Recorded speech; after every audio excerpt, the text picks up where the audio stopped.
Welcome to Bash University Live, everybody. What a great topic we're taking on today. It's what's happening right now. It's been going on for a while, but it seems to be coming to a head right now, and that's forward-facing sonar. Should it be banned from tournaments? Is it giving anglers an unfair advantage over the fish? Or is it helping anglers that have never been able to catch fish that well, taking guys that are new to the sport, letting them go out and catch fish fast now? Is it a great thing for the sport, making it more fun for everybody, or is it creating an unfair advantage, and we need to really look at technology and how it's impacting fishing? That's what's going on. And we've got two great guests. Randy Blaukett, he's been out there on social and everywhere being a strong proponent against it. Looking forward to having him on and hearing his voice, hearing his opinion about why he feels that way, how it's changing the sport, and his thoughts there. And Drew Benton is coming on from the Bassmaster Elites. Drew is a proponent of forward-facing sonar. He has spent a lot of time, energy, and effort learning this patterns around it, and he really would like to see it stay. So that's the show for today, and can't wait to have both those guys on. So really looking forward to that, guys. Bash University, as always, like and share the feed on social. We got a great prize for you. We got a grand prize. If you watch till the end, we're gonna have some great questions for you guys. We have some Aquaview hats to give away and a lot of great stuff going on there. Jocelyn, let me throw it to you right now. I think that's a little out of order, but being as I talked about the prizes, let's go there. What are we giving away today?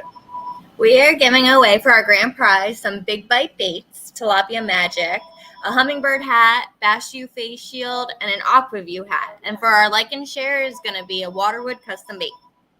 Awesome, guys. So hang in there. We love giving that stuff away to all of our subscribers. Get over there and get subscribed to bashu.tv. If you haven't done that yet, do it now. It's going to help you become a better angler. And Bash U had, once again, we were releasing some amazing content that at Bash University TV every single week, Rich. And this week's no different. Yeah. So last week we put out a piece by Derek Hudnall. We shot with him a few months ago, and the whole concept of that seminar is versatility. And versatility, that's like the name of the game in bass fishing, especially tournament bass fishing. You have to be able to be adapting. You have to be able to change, make adjustments on the fly.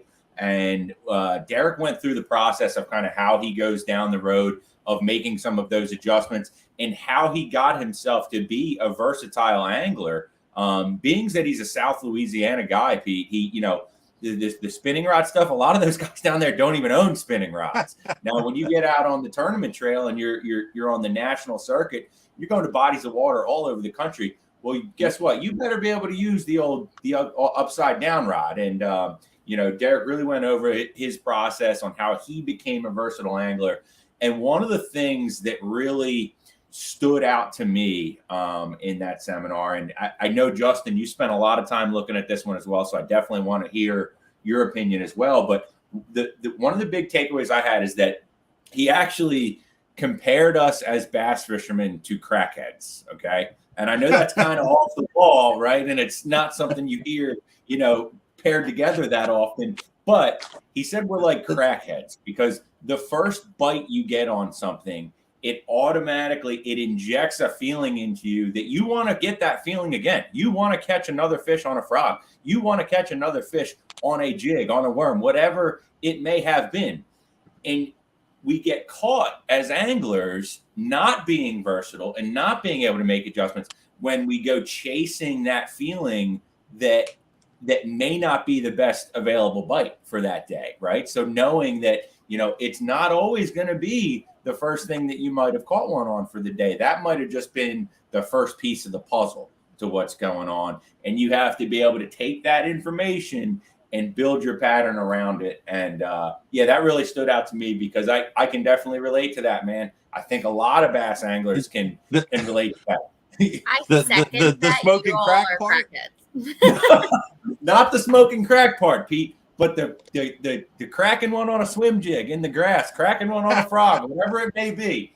You know the feeling that I'm talking about, and we got to be able to be versatile and not get so locked into one thing. So I gotta say it, and I'm gonna throw it to you, Justin, on your viewing of his seminar. But the Ike, this is probably before all your time. Randy Blaukitt probably remembers this, but Ike was heavily criticized, like when he got up on stage one time, and he was thrilled I don't know if he won the tournament or if he was just being interviewed, but he's like, bass fishing is just the most amazing sport in the world. It's like he compared it to crack. It's like so addictive.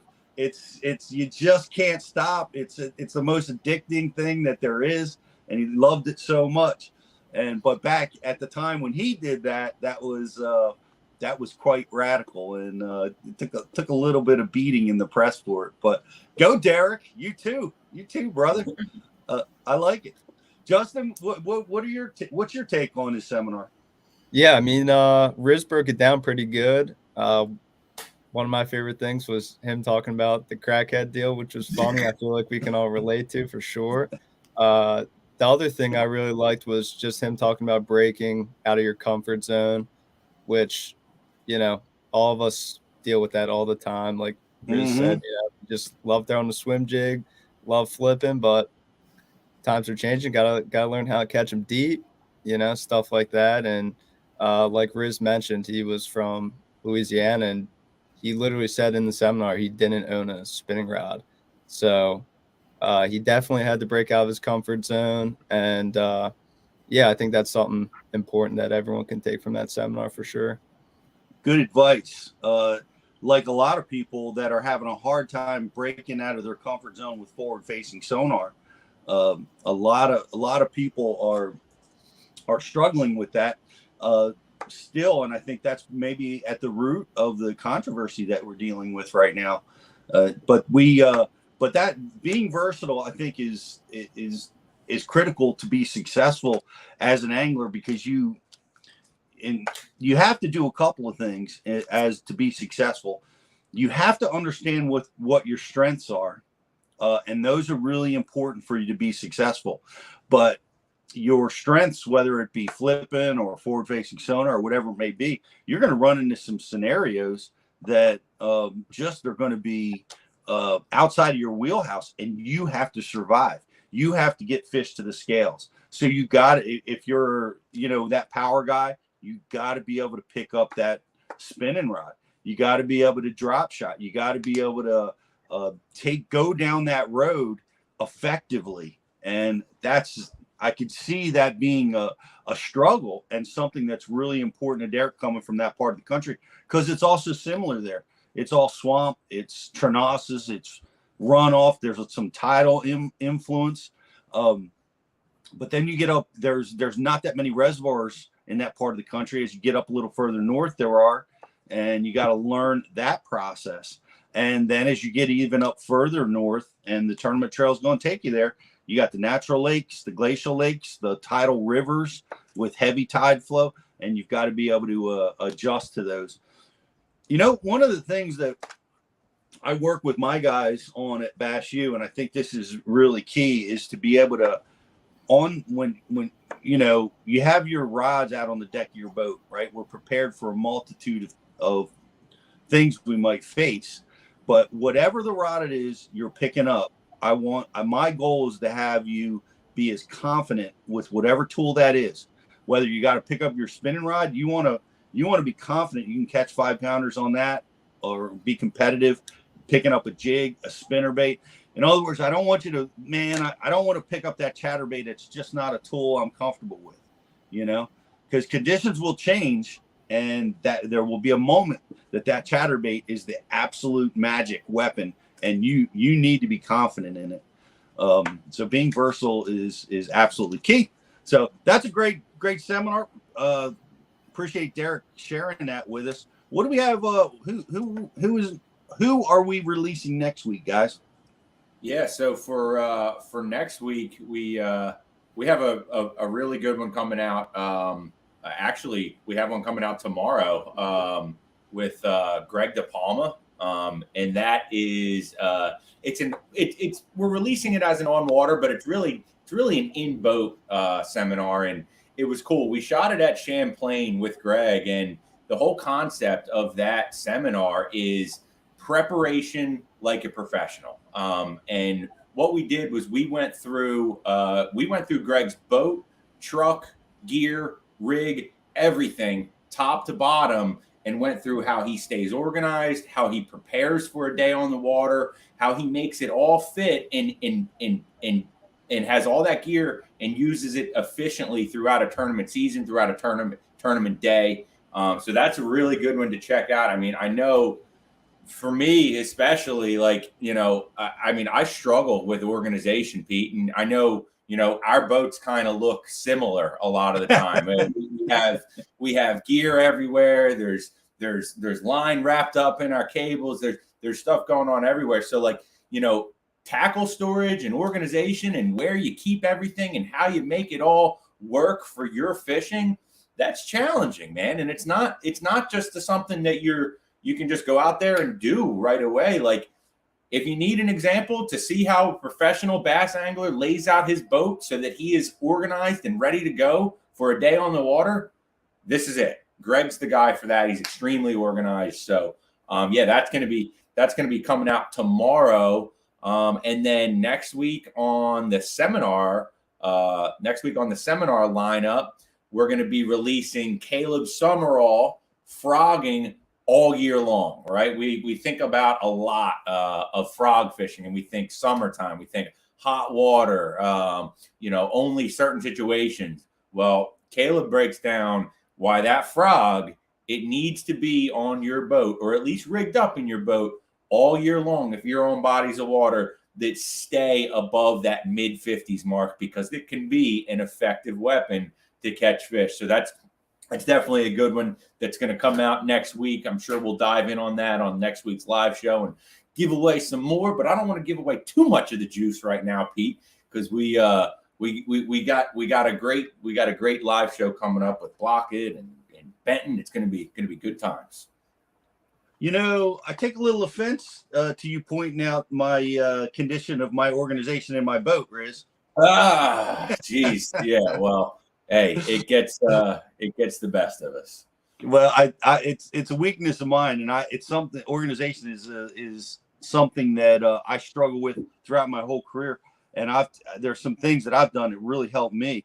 I'm looking forward to seeing what GDP does, because he is tight. He keeps his gear tight, and I know there's something there that I can pick up and apply right away, because I like it. You know, they say the sign of a messy boat is a sign of a creative mind at work, and that's what I'm going with.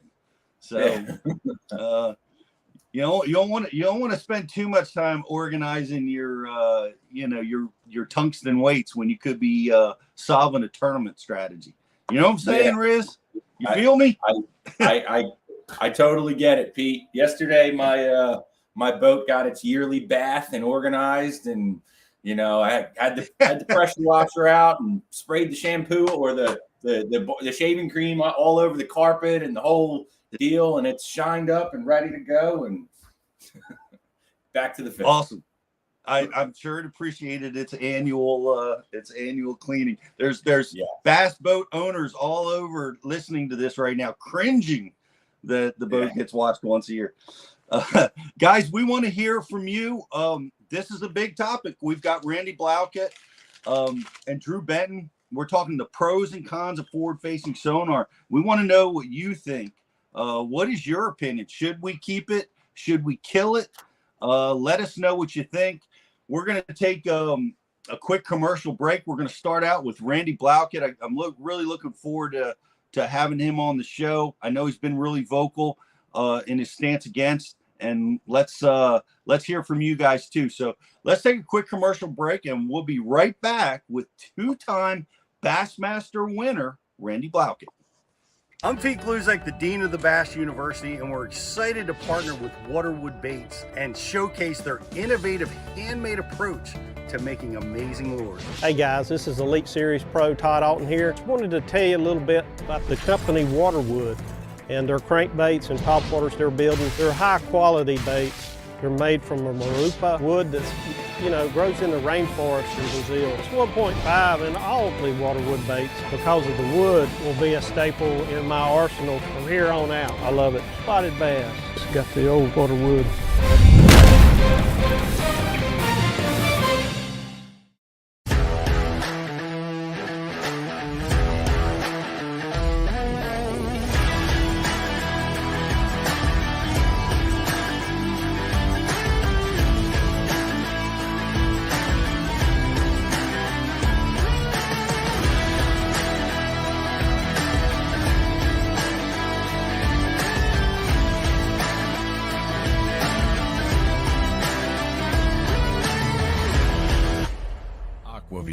The leader in underwater viewing technology.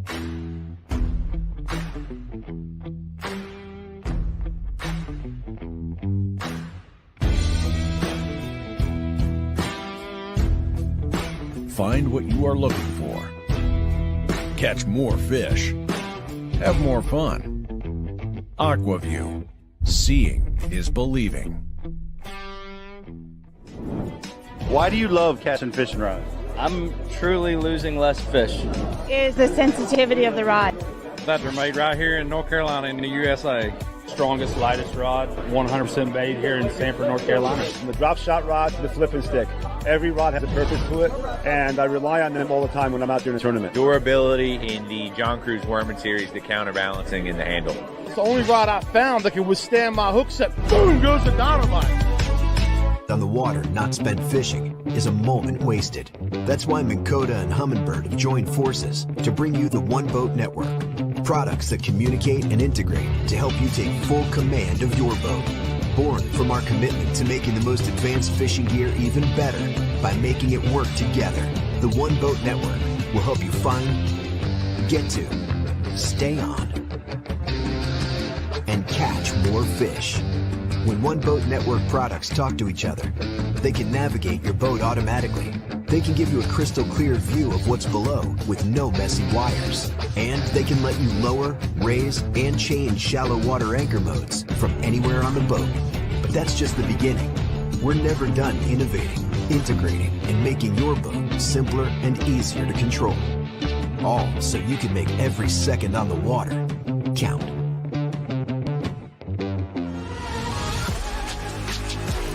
Cortland Line Master Braid, America's premium super braided fishing line. Manufactured in our Cortland, New York facility and constructed from the highest quality Spectra fibers available.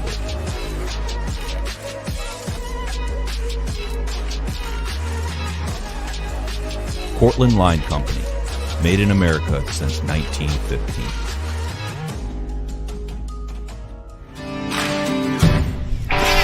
I have to have the best eyewear. My eyes are essential to doing my job. It's the highest quality lens that I've ever used. Top of the line performance in these glasses. But they're priced for absolutely everyone. The everyday angler can afford them. As a touring professional pro, if I can depend on them, I know the weekend angler can as well.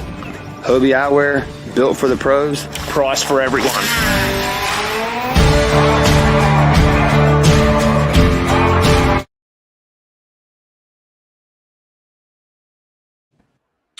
Welcome back to Bass University Live, guys. If you're just joining us, we are having a debate. We're taking on the forward-facing sonar topic with some heavy hitters.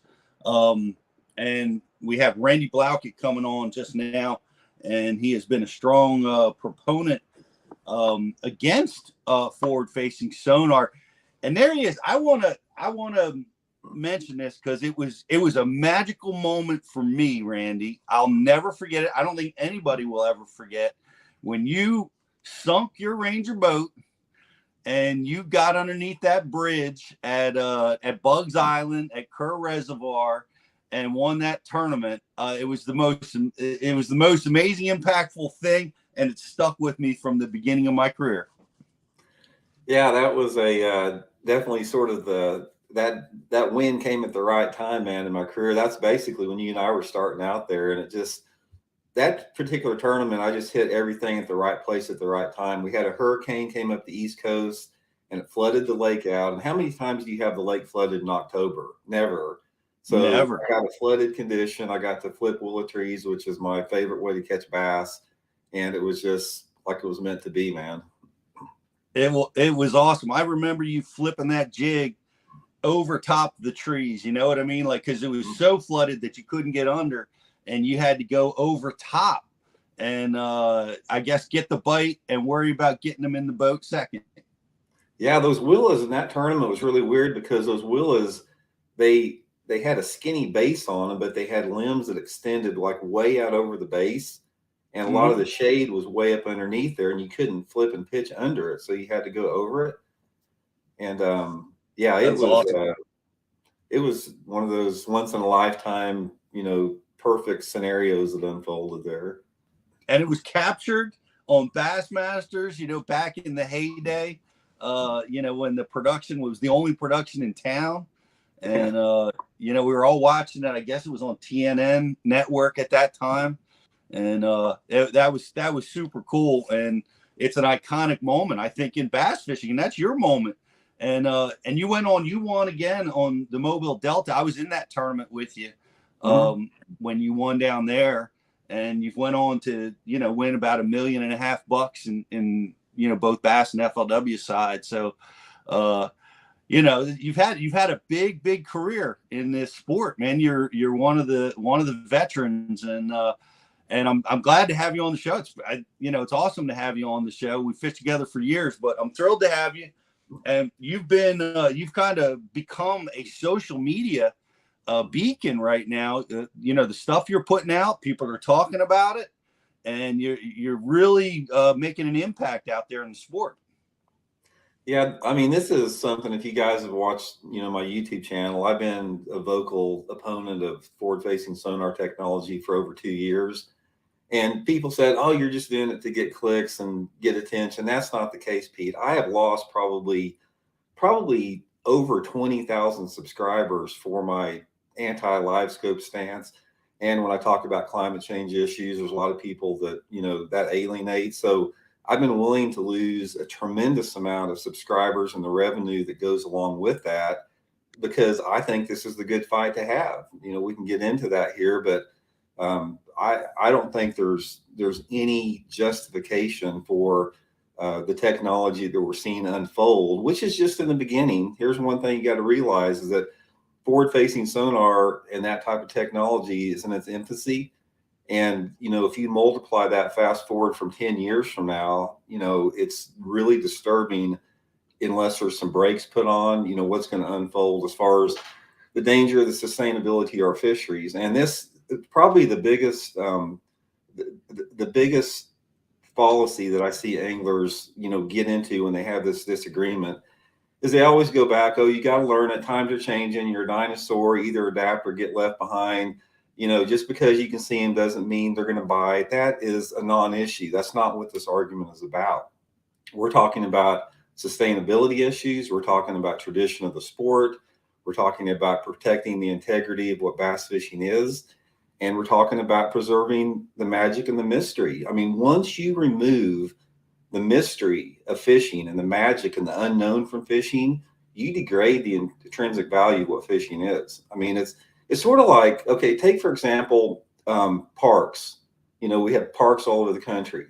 Why do you think people are attracted to parks? They're attracted to parks because it gives them some type of a connection to nature, even though that connection may be sort of a sterile, civilized connection.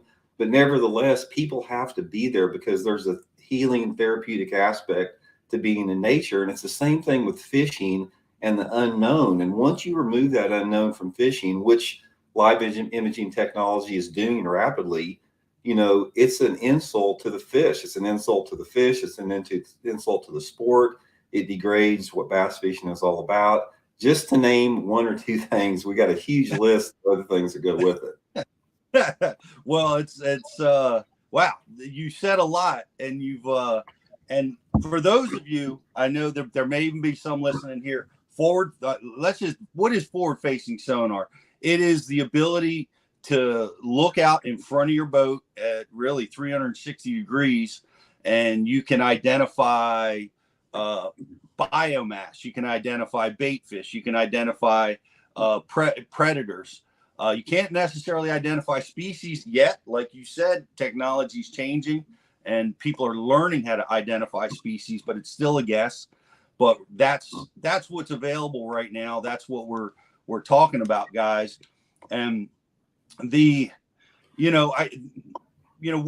can we start with this? Let's start from I guess the holistic perspective. Do you think we need to ban this technology, period? Ban it from tournament fishing? Where do you think we should draw the line? Well, let me read you something here, Pete, because this is an interesting correlation. Remember when Bassmaster banned the A rig? Yeah, I want to read you something why Bassmaster, the tournament committee, decided to ban it. They basically, the press release was something like this. It's like, our classic and elite anglers simply have a higher standard for the sake of competition, and the rules committee has decided that our events represent the highest level of professionalism in the sport, and as participants in these events, elite series anglers should be held to a higher standard. That's why we like the idea of one rod and one reel. Now, Bass banned the A rig out of principle and tradition, and they as of now they've been ignoring that same tradition with forward-facing sonar. Here is my opinion on the thing. When 360 came out and when down imaging came out, I was like not happy about it, but it's like, whatever. But when they created technology that actually allows you to see fish in live time, react to your bait, where you can manipulate your bait to generate strikes from those fish, and you're oblivious to the rest of the outside world, you're simply staring at a screen, that crossed the precipice, that crossed the line. And in my opinion, as far as the elite, any tournament organizations, we have to set some type of a line where we have some type of equipment limitations and tradition. In my opinion, if I own Bassmaster, if I was a major sponsor of any organization, I would say, here's the deal, guys. You guys can have one 2D sonar unit on your console, a GPS unit, and you can have one 2D sonar and a GPS on the front. Then you go out and find fish. You guys go out and figure out bass movement, behavior, and personality. You refine techniques. You get stealthy. You use your primal intuitive skills to find these fish. We are not going to allow our competitors to use live imaging technology or any of this advancing technology as a crutch, because when you do that, you diminish what the sport is about. You diminish that mystery and the magic, and you can't discount that. You cannot discount the mystery and the magic and the value, because we do not need to get so good at fishing where we know where everything's at.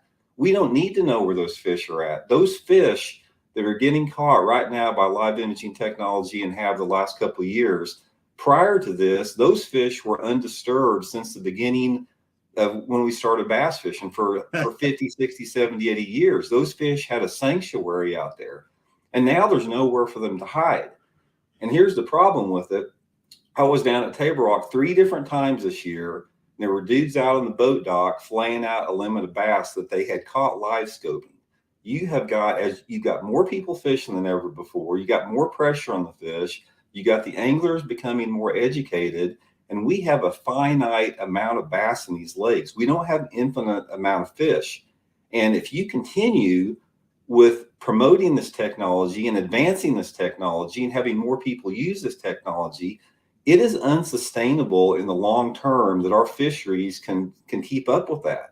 It is going to destroy the sport of it is going to destroy the sport of bass fishing in this country if technology is allowed to continue with no brakes on it. And I'll debate that with anyone out there. Well, let's do it a little bit. Number one, you're allowing, like in your proposal, because you commented about 5 things here, so I'm taking notes so I can keep up with you, because you're coming at it hard. But you're okay with some technology, but not others. The line that you're drawing is kind of a tricky line. to draw. Like, I mean, you could say, hey, if you're going to ban technology, you got to ban it all. You got to get rid of 2D. You got to get rid of mapping. Well, the thing about it, there has to be some line drawn somewhere. And I think from the standpoint of allowing anglers to showcase their strengths and their talents, if you limit it to 2D sonar, that gives the anglers an opportunity to showcase the diversity of talents that they have. They can fish shallow, they can fish mid depths, they can fish deep as they want. And the thing about that, as we advance forward with this technology, you're going to see strengths and versatility and diversity in techniques amongst anglers diminish and deteriorate. And eventually it's just going to be people that are expert at reading forward-facing sonar and whatever that advancing technology is. Like I said, in 5 or 10 years from now, unless there's some brakes put on it, there's no telling what they're going to have out there. But no, I understand what you're saying. I mean, it's like, where do you draw the line? And for me personally, as somebody that has been a professional fisherman for 35 years, I've made my living at it. I'm in the trenches. I paid my dues just like you have, Pete. And that's sort of the line that I put on it, that is sort of a compromise. The 2D sonar, it's the same with limitations NASCAR's put on cars, that with other professional sports that put on their equipment limitations.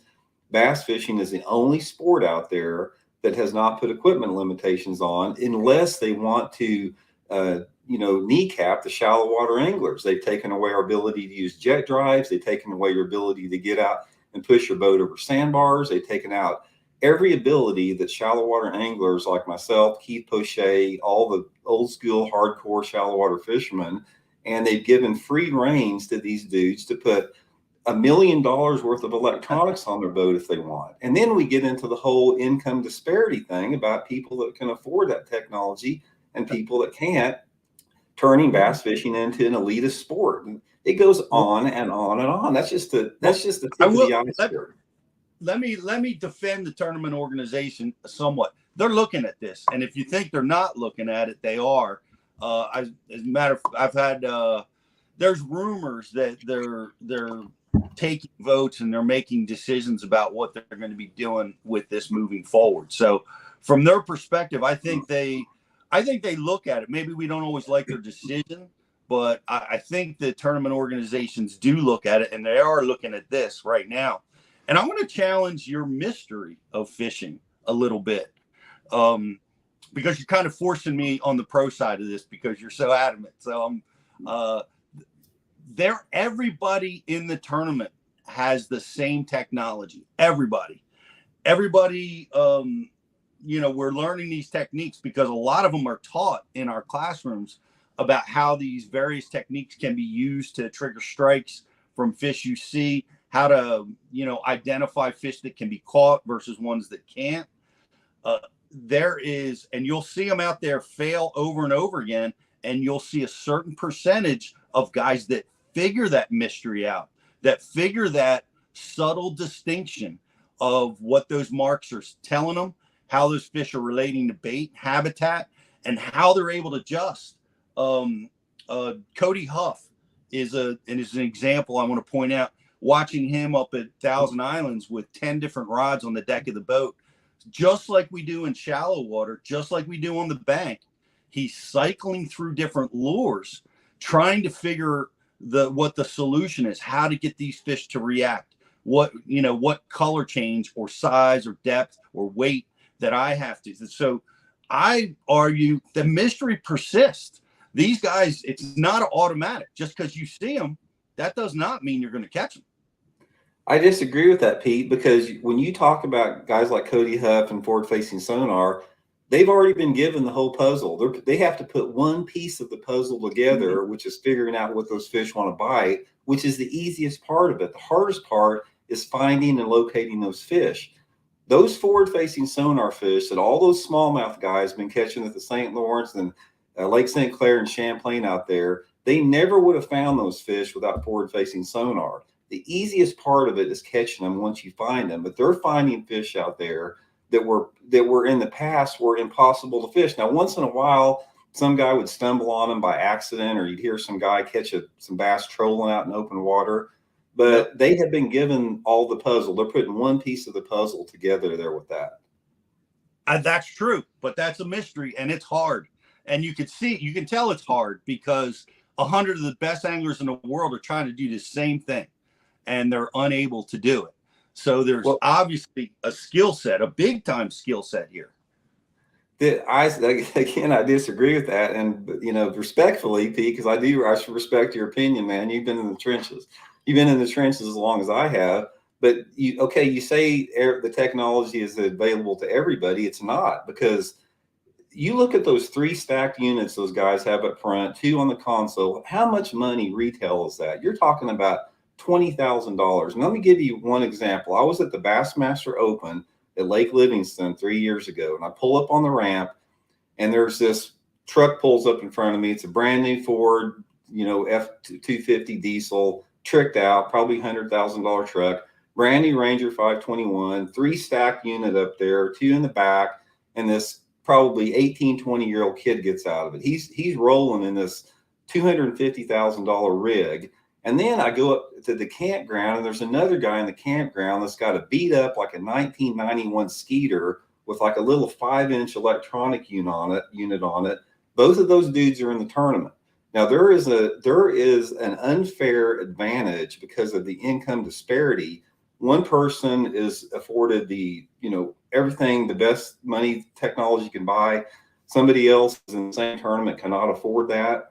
And I go back to my same analogy. If somebody, say in professional bowling, somebody designed a bowling ball that would track perfectly and you could get a strike 9 times out of 10, but this bowling ball cost $300,000 and it was legal in the tournaments, obviously, is the PBA going to put limitations on that, or are you going to allow people that can afford that to have that technology and other people can't? It's the same thing with bass fishing and all the expensive electronics. And I'll say this again, and it's off the topic. Make no mistake about this. This entire forward-facing sonar is all about money. That's why they banned the A-rig, because there was no money behind it. But these electronic companies out there, they are putting a gag order on all the pros not to say a bad word about it. But you can't deny the fact that just like Gerald Swindle's poll, 72% of his viewers were against forward-facing sonar. They don't want to see it in tournaments. 87% of my subscribers are against forward-facing sonar. The public does not want to see it. The public does not want it. They don't want to watch it on TV. Bassmaster and MLF ratings are going to go down the tube because people do not want to see this. But that's not the reason it should be banned. That's just one of the byproducts of it. It's all this other stuff, mainly the sustainability issues. And that's the issue I really want to talk about. All right. Well, let me talk about the finances. And I think we're in, agreement on some of that. And this is challenging to deal with because you talk about, putting 4 to 5 sonar units on there. Koyo Fujita has 5 forward-facing transducers on his boat. There's ridiculous. Yeah, it's a monster. It's a monster investment.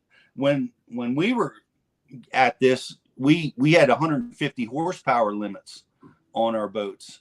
That was, it was still expensive then, right? It's still been a very expensive sport to go, to get involved with. But now it's 250 horsepowers and it's a monster amount of sonar and electronics that go into your boat. So it is a financially draining sport, and we struggle with that. I think as a sport as a whole. I think that's one of the reasons that kayak world has really exploded, and it's given people a course to enjoy the sport that they all love. But it bridges that financial disparity. But it is really it's a hard thing, and I get that, and I don't know the answer to that. Banning forward-facing sonar, we're still going to be having $70,000 or $80,000 bass boats. You know what I mean? It's still you still need a $60,000, $70,000, $80,000 truck to tow them. I'm not sure sonar banning is really where we want to look at to minimize the cost.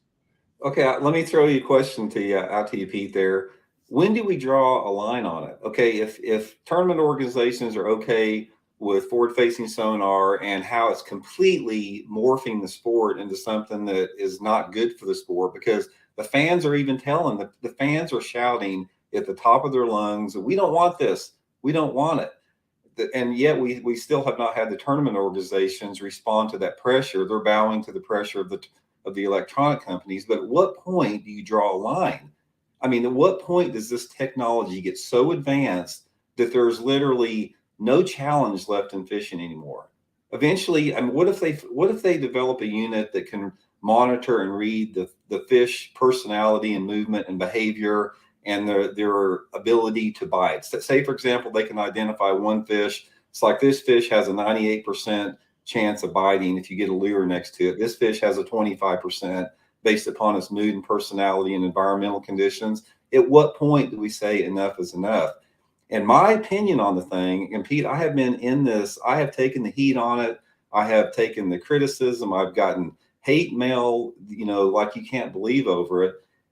I still stand by the fact that the people that are pro sonar, pro technology, pro forward facing sonar, number one, they don't understand sustainability issues. And number two, it's all about what's here for me now. I don't care about that. I've had my day in the sun. I've qualified for the Classics, won tournaments, whatever. My concern is for the sustainability of the generations on down the line. And I have yet to talk to any proponent of forward-facing sonar that doesn't care anything more about what's here for them, here and now, how it's going to help them catch more fish, all this type of stuff, including the tournament organizations. At what point does the tournament organization say, okay, we've got to be better conservationists. We've got to start stopping these bed fishing tournaments. We've got to stop having these live weigh-ins and hauling the fish around in the boat, beating them up all the time. We got to put a break on this technology because we have got to leave something better for the future. And there's no argument for the pro forward-facing sonar that can address that. Sonar crowd. Okay. Sustainability. That let's take it on. All right. With respect to sustainability, we're talking about the conservation of the natural resource. We're talking about, I guess, meat hunters going out there and using this type of technology to catch and eat. Here are some things that can fly in the face of that. We just broke records up at Thousand Islands with the heaviest winning weight ever that were caught. The catch rates, everybody stayed after because the fishery is so amazing and seems to continue to improve. That everybody wants to vacation there. The limits are established by the DNRs, by the departments of conservation, natural resources, depending on what your state calls it. They put limits, right? We're only allowed to keep so much and kill. Everything else has to be released. And we've done such a good job in bass. Do you really think it's going to be a problem? I mean, I don't know anybody that catches and eats bass. I don't know anybody that does that. Do you really think that's going to be a problem? Well, I'll address all these points here. Number one, the St. Lawrence River is an outlier because, the Goby, infiltration of there has improved that fishery tremendously. But other than that, it's the technology that goes with it. You and I fished all the St. Lawrence tournaments back in the day, back when the only thing guys had were jerk baits and spinner baits, and they ran to Chameau Bay. That's more of a realistic weight that you'd have in there. So technology creates 15 to 17 pounds a day would get you a win. Right. Yeah, you and I were there in the day, man. I remember. But here's the problem you have, and take away St. Lawrence River because of the Goby situation. Fishing is tougher, and our lakes suck more now than they ever have in the history of our fishing. But it's an illusion that it's better because technology creates this illusion that we have better fishing. We have better lure, rod and reel technology, better boat technology, trolling motor, electronic technology, lure technology. Here's the thing about it. All you guys watching this podcast, go to your favorite lake right now that you think's your best lake. Go out there and put on a hellbender, a lazy Ike, and a jitterbug, and a black jig and pork frog and see how many bass you catch. These are the same lures that I used to catch loads of fish on, big ones, 45 years ago at Table Rock Lake. And if I did that today, I'd fish a week and never get a bite on it, simply because the fisheries are not as good as they used to be. But you cannot deny that this illusion is created by better fishing and by the fact we know more about fishing than we have right now. But as fishing pressure increases on our lakes and as technology gets more advanced on all different levels, it's going to continue to put a pressure on these fisheries, and it is a finite resource. And I've talked to the conservation departments, the Missouri Department of Conservation. They are actively doing studies on forward-facing sonar. And in my opinion, if we're going to get this banned, I don't see Bass or MLF doing it. As long as the electronic companies are throwing money at them, they're not going to do it. They're not going to do the right thing. And don't get me wrong, I love Bass and MLF. I'm the biggest proponents, but it's almost like a dad. I'm like a dad advising their kid not to do something bad. I still love them, but I still am critical if they're doing something bad. But in my opinion, the conservation departments are going to be the one that are going to ban this eventually. And I'll give you one example, Pete. Stockton Lake up in Missouri here north of my house, the great crappie lake up there. I used to go up there a lot and crappie fish. And maybe if I went 10 times in 1 month, maybe one day out of 10 days, I'd catch my limit of 15 crappie. You go up there now, every single crappie boat's got LiveScope. And I talk to these dudes and they go, yeah, with LiveScope, I can go out and catch my limit in 15 or 20 minutes every single day. Now, you don't think that that's going to have some sustainability issues down the future? And another thing, you're talking about bass, people don't eat bass. There is a ton of people that still keep and eat bass that are live scoping. There's a ton of bass anglers in this country that think if they're going to go out and spend money buying a bass boat and putting gas in the boat and driving to the lake, that they're going to have a mess of fish to show for it. And they keep bass a lot more than what you think. I see it all the time. I'm on all these lake feeds across the country, and there's always people talking about, cooking up bass. So we can't get sucked into the fallacy that people are not keeping and catching and killing these bass, along with the delayed mortality that comes with bear trauma from catching these fish deep with LiveScope, which is a whole nother issue with it that you should be against it.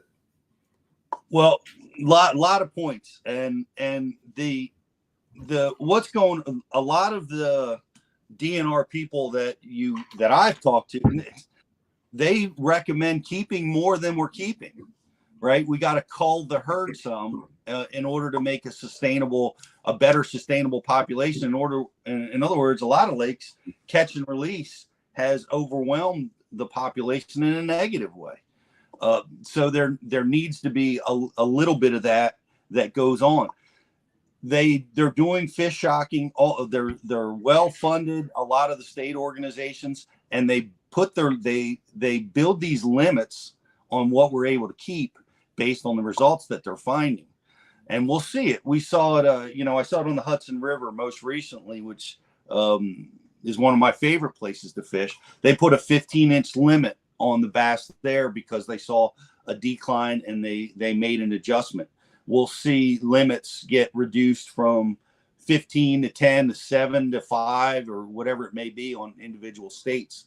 But I think, the DNRs are going to be active. I'm glad Missouri's taking a look at it and assessing. We constantly need to be assessing the populations and making adjustments and education and, being out on the forefront. Catch and Release has done an amazing job because all avid bass anglers, you're right, there's meat eaters out there. I know they're always going to exist. They love to love to exploit it on social because they freak all of us out, because they're eating bass. So they love to post that stuff.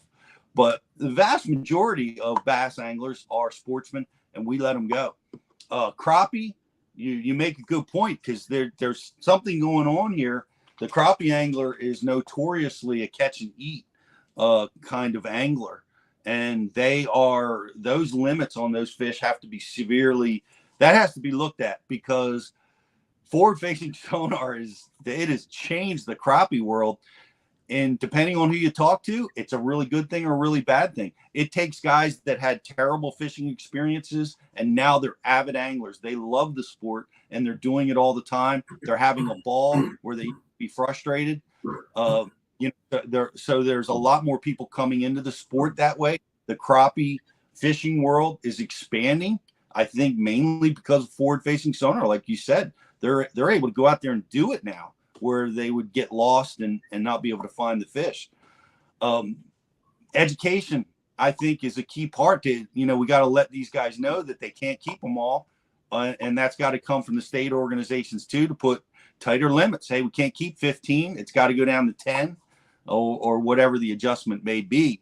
But I understand the conservation. I'm coming at it from the opposite side of things. I think we have some good measures in place right now with limits, with good state organizations and our platforms on catch and release that I don't think forward-facing sonar is going to hurt it. Well, here's a couple of different things to address that. First I'll talk about the sustainability on that. I've got about 20 different people from about 20 different foreign countries subscribed to my YouTube channel. I got this one guy that lives in Australia, and he's told me that the Murray cod population down there has been devastated by LiveScope. So you got it on a global level, not local here. But I think one of the most important things we have to look at is we're looking at the situation now from the state-of-the-art forward-facing sonar that we have right now. But if back to my question before, if this technology continues to advance and improve and refine more and get even better, at what point do we have to put a brake on it? And my observation with a lot of the conservation departments around the country, with the exception of maybe Texas, I think Texas has done an exemplary job, is that they are a little behind the curve. It's like they wait a little bit too long because their focus is more on seeing the bass as a resource for people to consume if they want to. Personally, I don't think they put enough emphasis on habitat, which I think is even a little bit more important. But ultimately, it goes back to the point of, and I've thrown this out before, about the whole thing about money. It's like, I'll pose this question to you, Pete, out there, and a couple of different things. And I've talked about this before. Let's say, for example, I won Powerball. I won $1 billion in Powerball. And I went to Bassmaster, I went to MLF, said, guys, I'm going to sponsor you in my YouTube channel. Intuitive Angling wants to be a sponsor of you guys. Here's a 10-year contract. I'm going to pay you $10 million a year. But these guys, there's going to be no forward-facing sonar. They're going to have one 2D sonar on their up front, one on the console, and that's all they can have. I can promise you the next season, all the dudes out there, all the Cody Huffs, everybody that's fishing it would have a 2D sonar on the console and up front. And I think until you take money out of the equation, I don't think Bass and MLF is going to do the right thing. And you cannot let money influence your decision when you talk about these things, when you talk about these issues that we're talking about. I just think that's a huge disservice to the sport out there. I think that we have got to take the high road. I think we have to have an ethical high ground. I think we have to do what is right. I think we can't let money motivate it. And if they're concerned about money, they need to listen to all these people, the fans out there, that say, we don't want to see this. It's boring. We turn it over to golf or bowling after 5 minutes. That ought to be enough for them right there. Well, that's a good point, and let's talk about that, because I know Gerald Swindle's question was exactly that. Like, it wasn't about the philosophical and conservation standpoint. It was about do you like watching it or do you not like watching it? And his results that I heard, and I'm just paraphrasing, I don't have the exact data, so I thought it was something like 75. I think you mentioned it too, something like 75-25. 75% did not enjoy the viewing experience of forward-facing sonar. And I liked what Humminbird did. I liked what they did at the Classic, where they put a screen-on-screen shot where you could see when Gussie was fishing for those fish, and you could see them react. And I thought that made the viewing experience great and a lot more interesting. But in in the defense of that, again, like every time we're on the Great Lakes, it's always going to look like that. You know, every time when you're fishing a ledge on the Tennessee River, it's going to look like that. You're just going to be staring at the back of a guy, you know? And so that's not going to change much, you know, to people that don't like watching it. But I guess here's, you know, some thoughts on the matter is it isn't, I really enjoyed it. Like recently the Elite tournament when Jason Christie was flipping on Champlain. I don't know if you got to see, but he had a camera in the boat. And I don't even know if he was in the top 10, but they put a camera in his boat because he was shallow fishing, you know, and they could cycle through the shots away from the forward facing sonar guys. And, you know, we could see a guy flipping reed heads and jacket a big largemouth and swinging them into the boat. You know, I mean, I get it. I think they're hearing us and people, Randy. I think they're listening, and they're obviously watching their viewership on this stuff. So I think its viewability is definitely in question right now. Well, yeah, I mean, if I was an advertiser with MLF or Bassmaster and I paid attention to the whole energy and vibe of the bass fishing scene, I would sit here and say, look, it's obvious that viewers do not want to watch forward-facing sonar tournaments, which 95% of the tournaments are. I mean, it's not just the smallmouth tournaments, it's every tournament. And I would be very hesitant in investing within those organizations to build my brand name and increase impressions for my product if they're not listening to the people that are buying the products out there. I just don't quite understand it. I mean, I don't know what kind of money these electronic companies are paying, but it's obviously got to be pretty substantial to influence decisions over doing the right thing. Because if you list, okay, if you made a list, okay, let's list the advantages of forward-facing sonar in the world of bass fishing from the sustainability viewpoint versus the disadvantages, it's not, there's no advantage to it. There's none whatsoever. And there's 6,000 of them against it out there. There's not one single thing about forward-facing sonar that is making this sport better for the long term and the sustainability of the fishery. Not one single thing. Yeah, it makes fishing easier. I've never denied that. It's an incredible tool. And in my opinion, forward-facing sonar should stay around and evolve and only be used in the hands of the conservation departments for study. I mean, it would be a great tool for them to monitor and study fish behavior, but it should not be in the public's hand, because you can't count on the public to do the right thing. You can't do it. I mean, a lot of people don't have the discipline to do the right thing. And we're going to see that. And if people can't look at this at the big picture down the road and see the potential danger of it, I just think people have their head in the sand. It's just like, you know, when we pump 50 billion tons of CO2 into our atmosphere every year from man-made equipment out there, to not equate that it's going to have something to do with our environment is denial. The same with this forward-facing sonar. So I just think a lot of people they're too focused on what's here and now, what's me, how's this going to benefit me now? And a lot of times we have to remove ourselves to that and think about the planet and the fisheries that we're going to hand off to our grandchildren. I don't see that coming from Bassmaster and MLF right now. And make no mistake about it, Pete, Bassmaster and MLF have got to take the lead on this. If they don't take the lead on this, nobody's going to. I get emails all the time from clubs around the country that have decided to ban forward-facing sonar. I probably get 5 or 6 a month, a month from clubs out there that have voted to ban it. So there's an appetite for that. But like I said, Bass and MLF have got to set the stage for that. Randy, I'm going to let you have that final word. It's well spoken, and I applaud your efforts for the conservation of the resource, and I can see how passionate you are about it. We all can, and your voice is a strong one, and I applaud you for putting it out there. It's awesome to see, and I appreciate you taking a little time. I think I got a feeling we're going to have a follow-up show to this, because we have a lot of IMs, we got a lot of social comments, and people are blowing us up. So, but we'll, I know we're on a schedule with you and you got to go. I'm so appreciative of you being here and look forward to having you on again and best of luck in the tournaments down the road. Well, thanks, Pete. Good to see you again, man. Thanks for the invite. Appreciate it. Oh, you bet. You bet. Have a great day.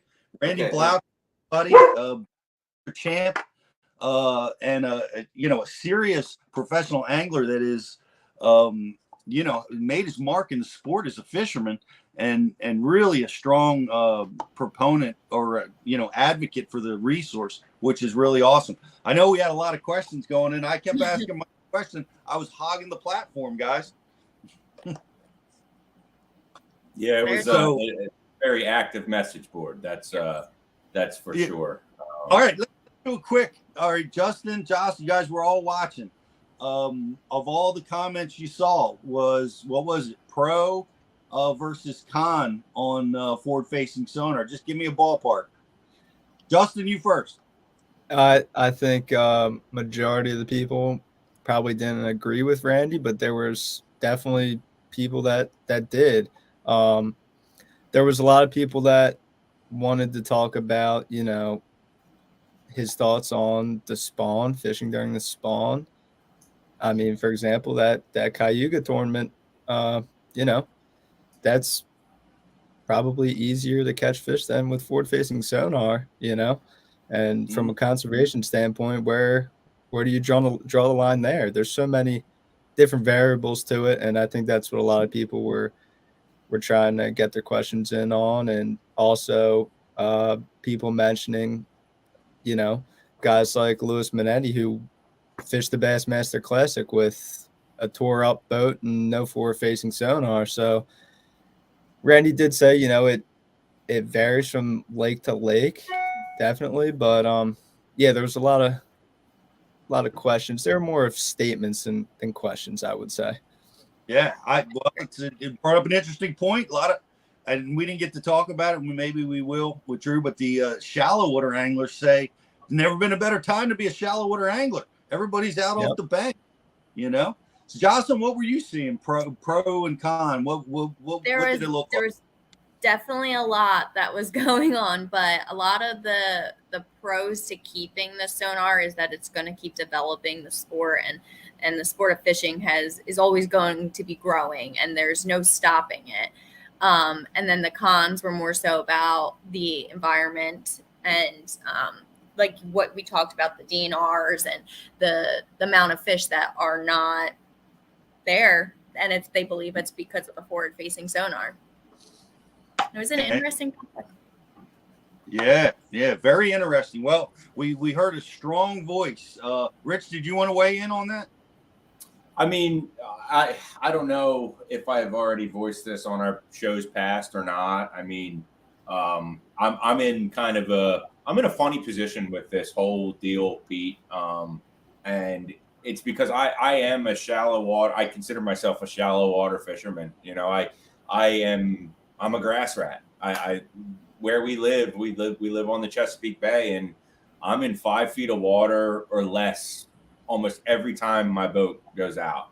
And but I'm also a tournament angler, and I like to compete, and I travel, and I do realize that, you know, that I can't do that everywhere I go. So I am just starting to learn forward-facing sonar.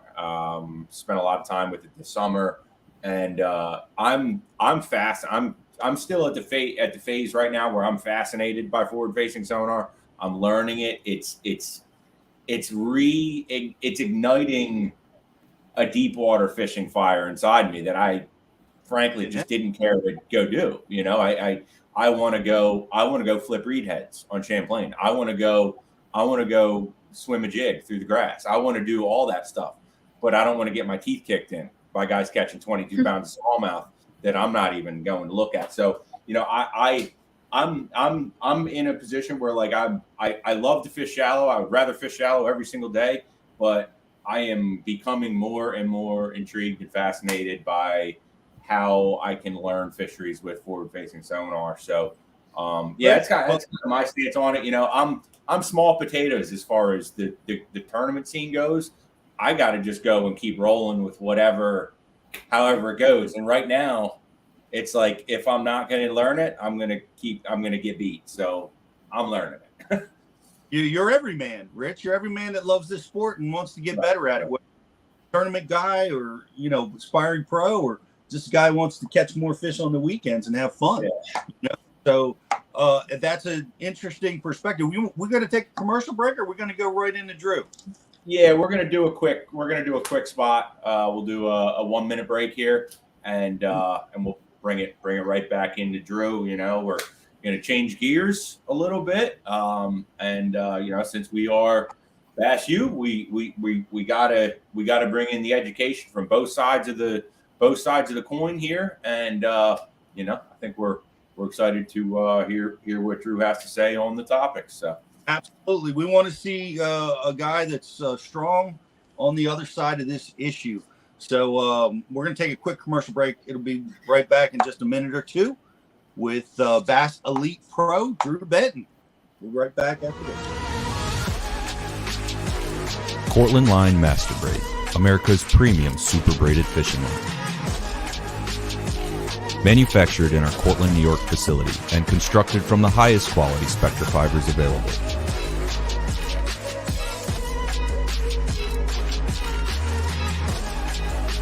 Cortland Line Company, made in America since 1915.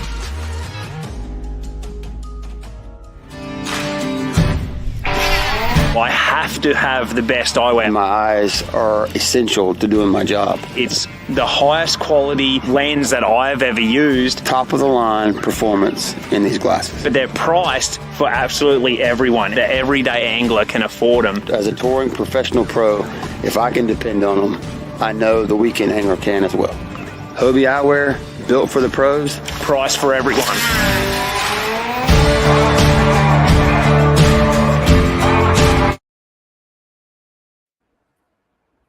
Welcome back. Welcome back to Bass University Live, everybody. We were talking about forward-facing sonar, talking about technology and its impact on things. And we heard from Randy Blaukett, who was a strong proponent against it. We've got with us now Bass University instructor, friend of the show, Bassmaster Elite Pro. And man, he's all in on the forward-facing stuff, and it's Drew Benton. How are you, buddy? Pretty good, Pete. How are you? Man, we're good. We're good. Did you get a chance to listen in on Randy's points? He made some pretty strong points. I didn't hear all of them. I've actually watched some of his videos, and I've watched some of the content everybody's kind of putting out, and just to kind of get a feel for everybody's stance on it. And he does make some points. I caught the tail end of the point he was making about doing our fisheries wrong. And I can't see where, and I'm just going off the smallmouth, St. Clair, Ontario, Champlain. I haven't never seen them better than, this past trip. I mean, we broke every record on the St. Lawrence River that we've ever set this year. I think we had more 20-pound bags at St. Clair than we've ever had. And we're, 6 to 10 years in this technology. And I haven't seen where it's negatively affected the fisheries for numbers and size and things like that. And I just haven't seen the facts that support that. If there are facts out there that support that, I'd like to see them, but I haven't personally, fishing those venues and those lakes, seen a negative effect to the actual resource as a result. Well, it's interesting because I said that same thing. We actually had this, we dove in here just a little bit, and I said that, they're breaking records. And of course, Randy had, said with the Goby influx and the forward facing technology itself, which allows you to catch those fish that maybe we weren't able to catch before. All right, I get that side of the point, but the reality of it is that we're catching 20-pound bags. There's so many smallmouth, and the fishery seems to be improving. Have you noticed? Thank you, Jake. Have you noticed in the southern part of the country where you're from, Have you seen any negative effects down there? Are the fisheries tougher? Are they more challenging? Or are people complaining that it's more challenging now?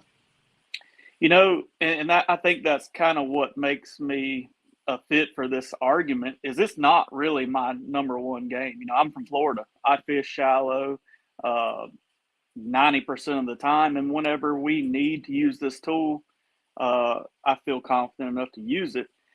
And what I can say by using it, and this doesn't really apply to your places like Florida. Yes, it was one at Okeechobee this year. Yes, it was one on Seminole in our elite events. But you take those two events, which I'll get into here in just a little bit, you take those two events away, and really, I mean, St. T. Cooper was one throwing at cypress trees. So you take that one away, you're only talking about your northern events, it being a real dominating factor. I mean, Okeechobee, you know, a few weeks after we were there, there was how many bags over 30 pounds? And I don't think anybody had forward-facing sonar turned on when that, you know, phenomenon was going on. And that was just because they were there at the right time. And same with Seminole. We had, you know, I'm from that area, and I knew that pattern that was won on. I actually showed it before the lake went off limits. I had a friend that I'm helping his son in high school fishing, and he's really new to the sport. And I actually showed him that deal. I said, this is an easy way to catch 15 to 20 pounds, and it's not going to go away. He had a tournament coming up in a week or two, and I tried to kind of show him how to do that. And so I knew that deal was going to, you know, be there. But on Seminole, that time of year, if we didn't have the perfect storm that happened, we had extremely warm weather. Those fish made a hard push to the bank, and then the Corps of Engineers dropped the water on them, and they kind of got squirrely acting. And that's the reason why that event was won that way. It should not have been won that way. You know, you hats off to Joey for thinking outside the box and kind of figuring that deal out. But you take those events away, and the only ones really that, you know, were dominant were the northern swing events. And what I have seen, I've used the technology since it came out. And when it first came out, it was pretty easy as far as when you saw a fish, you could throw over there and catch him. But just like with everything that's come to market, every piece of technology, every bait, you know, lure, whatever, these fish adapt to it in a hurry. I remember my first event with the technology at St. Clair. You know, my roommates and I, we bounced a lot of information off each other in practice. And Mullins came back after the first day of practice and said, I'm pretty sure all you got to do is troll around out there and look for them on, you know, forward-facing sonar, and you can catch them. Well, the second day of practice, I went out there, and I would say probably 75 to 80% of the fish that I threw to that day bit. And I mean, it was really fun, you know, because I'd never done anything like it before. And as the event went on, you know, that was 3 days of practice and a 4-day event. I made day 3. By day 3, I would say only 10% of the fish that I threw at bit. In that short amount of time, those smallmouth adapted and felt the pressure. And it's crazy how nature can protect itself. And when you talk about, you know, we've got to protect the resource, I couldn't agree more, but it protects itself more than we give it credit for. And I won't say that, you know, it's made fisheries tougher, but fish in general have adapted to whatever we've thrown at them over the years. And forward-facing sonar is no exception to that. They've kind of adapted to that. And when you go to an event, people have this common misconception that we're just trolling around and every fish we see we catch and it's just super easy, but that's just not the case. I would say my percentage now is somewhere in that 5 to 15%. Wow. You know, if I see a fish that it actually bites. Wow. That's huge. And that's what I was watching that, like, even I bring up Cody Huff again because he identified the fish and he was cycling through a variety of techniques and could not get them to go. And that it's still, even with this technology, like you make a great point, the fish adjust. And, you've still got to be an angler. You've still got to think about different types of strategies to trigger those strikes. And it's not that easy. It's very hard. It's very hard to do. I want to bring this up, and I want to hear your thoughts on this. You are what I would consider in one of the younger generation in the top level right now. I know there's guys in their 20s that are really ripping it up, but man, it's going to be hard if this decision is made. A lot of the guys that made it to the elites, that qualified to get into they did it exclusively using forward-facing sonar. It's you're going to take their weapon, their number one weapon, away from them. Man, that is that's going to be tremendously unfair to a big population of the elite tournament trail. Yeah, that is one way to look at it as well. You take a guy like Vegeta. That's his game. He runs however many he runs. I don't know. I think it might be 5. And I don't think that my brain has the capacity to take all that information and put it to use. But that's his game, and more power to him. As is sight fishing is my game, and as a competitor, I don't think it's doing these guys any justice if it's their number one bullet to take it away from them. And even if you look at myself, I'm a shallow water guy, right? And but when we started going up north, I had to learn. And you're talking about a 12-year career, so the better part of my career, this technology has been available. So a guy like me has developed a system around smallmouth fishing and going up north. And, if that was taken away, I'm going to have to take a step back and kind of relearn the way that I approach things. So kind of put it in perspective, I explained it like this the other day. Say you're a roofing contractor, and when you started roofing, you roofed with a hammer and nails, just like, they did in the old days, old school. And, as your career went on, technology advanced, you got nail guns, air compressors, power tools that you can use, and you became more efficient. You're roofing, twice as many houses, made more money. And all of a sudden, all the people in the neighborhood said, hey, we're tired of hearing these air compressors and these power tools running when you're doing these jobs. And they complain enough to the state. The state comes in and says, hey, guys, enough of that. You got to go back to your hammers and nails. And we don't care if it's going to make you, half as productive, and you're not going to make what you were making when you, were utilizing what was available. And, just it's going to be a tough go. And is that right? Is somebody going to come in and pay those roofers what they would be making if they could use all the tools that were available to them? I highly doubt it. Are we going to get paid more? I guarantee you we're not going to get paid more. So I've heard money thrown around a lot, and to me, it's not a money deal. It's something that has been an argument in fishing ever since the spinnerbait came out. And stuff's going to advance and stuff's going to come along that's going to trick them a little bit better for a little while, and then it's going to kind of fade away, and things are going to kind of balance out. And you just got to kind of keep staying ahead of the curve and taking advantage of everything you can. Yeah, well said. And guys, Wolverine, and Paulie B, discussing this. It's a hot button item, but I like Paulie's comment. Like, would you take the flipping stick away from Denny Brower? Would that be fair? That's that's a fun and inflammatory point, but we take away forward-facing sonar, Vegeta and a lot of guys are going to be like, they're going to be sucking wind and have to retool their entire game. And like I said before, a lot of the guys that have qualified for the elites have done it this way. So, now you're going to be putting guys in a weird spot to go. They want the best competitors out there. And these guys, that's the only way they know how to do it, you know? So, man, to take that away, that's going to be a toughie. And I'll be honest with you. You know, whenever I go up there, like for instance at St. Clair, it's not my favorite thing to do.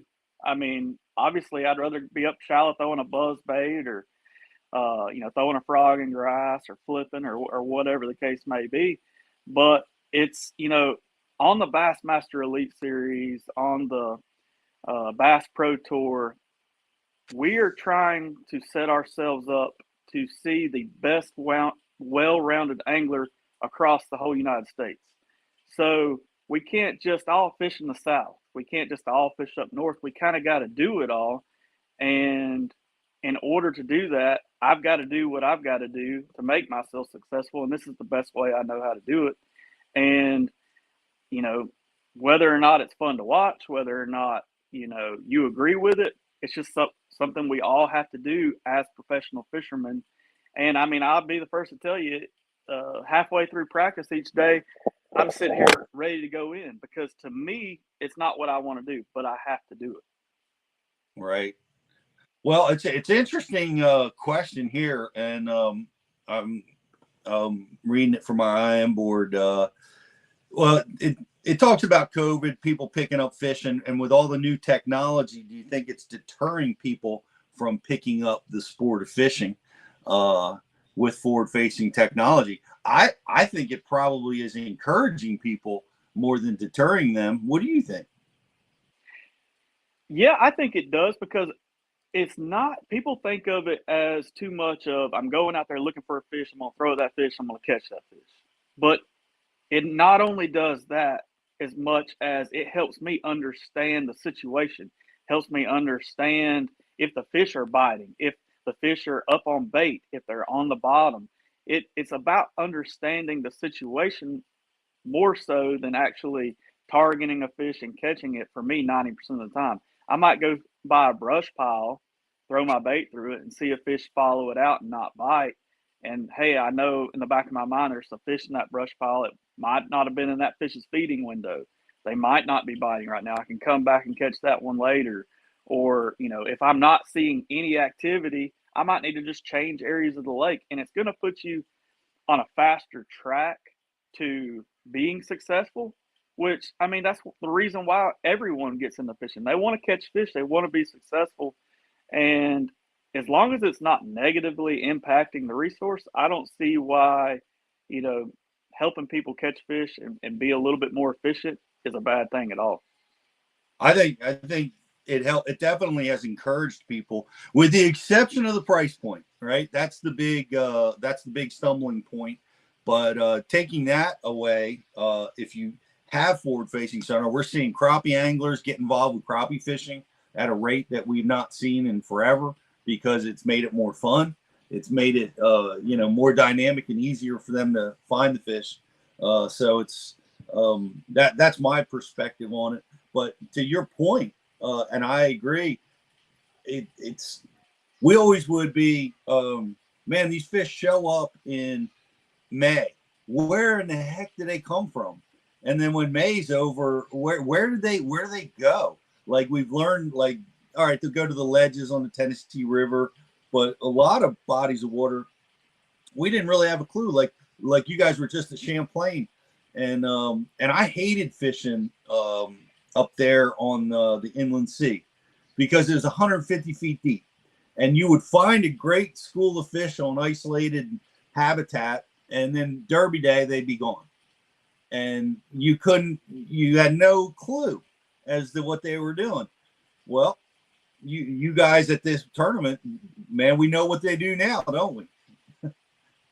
Well, like, and two, I'll give you another example. Luke Palmer's win at Santee Cooper, he was throwing at cypress trees. The fish were obviously spawning, on those trees. And I'm not arguing that forward-facing sonar didn't play a role in that win for him. But what it allowed him to do is understand kind of what was going on, and that multiple fish were spawning on those trees. And when he would catch one, say he caught the male, he could see that the female moved up, kind of on that tree or on the other side of the tree. So he understood the dynamic of what was going on. But at the end of the day, he's still flipping cypress trees. So yeah, it's almost like, yeah, it's there and it makes you more efficient, but sometimes it's not as, shoot them in a barrel as much as people think, as far as, the ease of how it helps you catch them. yes, I well, of course, and I agree. And I've learned so much about the way they move, and I still haven't figured out on the Delaware River where these fish disappear. But I got to figure that out, because that's going to help me. Let me tackle this, because this is a big negative, right? And you got to deal with this, because this is your gig. And Swindle did and Randy and I just talked about this. Swindle did the poll, as Randy has done. Do you like watching tournaments that are dominated with forward-facing sonar? And the overwhelming result was 75% no, 25% yes. That's just my interpretation, guys. That's not actual. What are your thoughts on that matter? It seems like the people watching this at home would rather see you guys flipping cypress trees. Yeah, I think your casual viewer, 100% is spot on with that. That they really probably don't understand what we're doing, but your avid angler, your guy that's really, that probably already has forward facing sonar, that's wanting to, to kind of learn and maybe pick up some nuggets that, some of these guys, these elite, guys with this technology are implementing. They want to see it. And I just think we need to get more creative on our finished production product. Whether that be put our screen up there that we're looking at. Us as anglers have got to be, and this is a hard thing, we're out there competing. We got to kind of be, a little bit of a teacher at some point, and kind of explain what we're doing more, and talk about it more. And I'm, the world's worst about it when I'm out there competing and I'm, in contention. You're that's focused. That's the furthest from, what I'm wanting to do. So I think we got to do a better job of that. And like I said, we just got to make it more interesting to watch. I'll be the first to tell you, though, a smallmouth derby, whether forward-facing sonar is there or not, you're still going to be staring at some guy's back, looking down at his electronics, whether it's 2D or whatever, and he's going to have a spinning rod in his hand, and he's going to be pitching around the boat. I mean, that's the nature of smallmouth fishing. And a guy from the South that grew up down here fishing, I'm not going to watch smallmouth tournaments for that reason. Just because it doesn't appeal to me, and I would rather see a 5-pounder blow up on a buzz bait or a frog or, whatever. That's kind of, my route. So it's going to be, a give and take there. We just got to figure out a way that we can present it better and make it more appealing to the casual viewer, and be more informative, and kind of give everybody a feel for what's going on. That's the reason why people watch. They want to feel like they're in the boat with you and experiencing what you're experiencing. And we got to do a better job of conveying that. I think they did a great job when Gussie won the Classic, when they had the Humminbird screen on screen, where we could see what he was looking at and how he was catching them. That helped a lot. And I what you're talking about is, man, that's a great point, because you got to add to the production. It's got to be in studio too, whether it's bringing up mapping or aerials, and they're doing a good job to try to. I think we got Pete taking a phone call right there, but yeah, we'll get him right back on here. And yeah, it's I know he was coming live from his phone, so I'll take over for a minute for Pete. Justin, did we have any IM questions we want to throw at Drew right now while we got a second? Yeah, for sure. There's a lot going on here. Let's see. We'll go to. So a lot of people, for example, Duke asks, like, what is more boring than throwing a Senko in shallow water? And they somehow make production of that technique entertaining. there's got to be a way to figure it out with forward-facing sonar events too, whether they're looking at a 2D screen or watching like a bait fall down. Pretty much going right off of what Pete said with having, you know, an HDMI cable attached to your forward-facing sonar. Is that something that you would like to see, Drew, or you're okay with? Oh, absolutely. I actually, you know, I run Lowrance. Their active target is really great, and I actually spent the time and linked it up to my back graph, so my marshal could see it. If I happen to have a camera in my boat, they could, you know, watch it, because at the end of the day, I realize that it is, you know, tough to watch some guy just trolling around looking, you know, all day. And I will say my marshals, they would slide over to my seat, you know, when I'd get there on the bow, and they would watch, and you could hear them get excited when one would follow it down. They'd be like, "Ooh," you know, or "I see him, I see him, I see your bait going down to him. You're right in there." So I think if other viewers got to see that as well, they would kind of get a feel for what, you know, we're doing, and it would definitely change the way people perceived it, and it would also allow them to see how many fish we actually see and don't catch. You know, Exactly. it would show the whole picture in a more positive way. Yeah.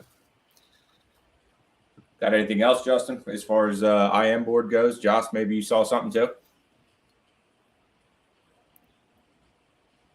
We're working on getting Pete back in here. He, I don't know if Pete, you should be able to hear us here, but your laptop still has an echo, and we need you to come back in on the phone. And he doesn't have audio on the phone, so this is getting interesting. Pete, are you with us? There he is. I am back. There we go. Where did we leave off? What were we talking about?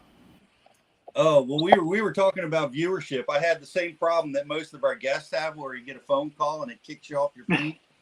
So, you know, that was my little bit of an issue. But we were, we were going into the viewership, or we were finishing up on the viewership side of things and things we could do to improve that experience. And you know, I think it's great that has the tournament organizations talked to you about that, Drew? Have they sat down and say, "Hey guys, we're staring at your back. You're staring at a screen. We need you to sing and dance a little bit more for us"? Well, you know, every event, or I would say every season, we start off the season and you know, we have a meeting about that. You know, we're trying to get as many people involved in the sport as possible and be informative and all that. But I think as the season goes on and you kind of get in your groove, you kind of forget about that, you know, somewhat. And that was a conversation that, you know, I think somebody from Bass has called everybody, every angler, and we've had a discussion about this forward-facing sonar deal. And that was one of the things that I echoed to them, and they agreed with, was, you know, we just got to kind of get a little bit more creative, think outside the box on how we, you know, produce and show these events that are dominated by forward-facing sonar, and just try to make it, you know, just more appealing and more fun to watch. I think, you know, I get it, because I'm not an avid or you know, a casual angler, right? I'm passionately involved in watching this go down, so I enjoy watching them. I would like to see the screen. That's my big deal. Is I want to see the screen. I want to see the baits. I want to see that kind of stuff. But we talked about, and I'm glad. I want to hopefully, as if they keep forward-facing sonar, hopefully they will continue to advance it. And as far as video production, we talked about the conservation part of this thing as a negative, and I'm, you know, I want to, you know, we talked with Randy, right? He talked on the, you know, he's against it side of things. So I want to address all those big points, and we've done 2 of them now. But one of the other big points, and this is a big one, is it's financially limiting the younger angler, the beginning angler, a lot of anglers. I mean, you're talking about mega, you know, amounts of money being spent on this type of technology. Is that making the sport untouchable to a lot of people? What do you think about the finances involved here? Well, the way I feel about it, I'm kind of a grassroots guy, so I came up, through club level, fishing Tuesday nighters, regional events and things like that. And you're talking to a guy that fished out of a bass tracker, a little aluminum boat that didn't have any of this technology that the elites had when I was watching them on TV. It didn't change the way that I attacked what I was doing, and it didn't deter me any. So, to me, that's kind of a null argument. Is saying that it's deterring people. You can get out there and bank fish with one rod and reel. I mean, there's different levels that you can get into fishing, and it's just all about what you can afford and what you can do at that time and what makes you happy. And people think that, we're the Elite Series and what we do affects them. But that's not necessarily a fair argument either, because look at NASCAR and look at, your weekend, dirt track race car driver. Those guys in NASCAR have, endless budgets. They have 1,000 horsepower, engines or whatever. And they have regulations for these weekend guys to make them where they can compete. And when you're comparing what we do on the Elite Series or the Bass Pro Tour or whatever the top level may be to that, and saying that we're affecting them in a negative way is kind of a hard argument for me, because,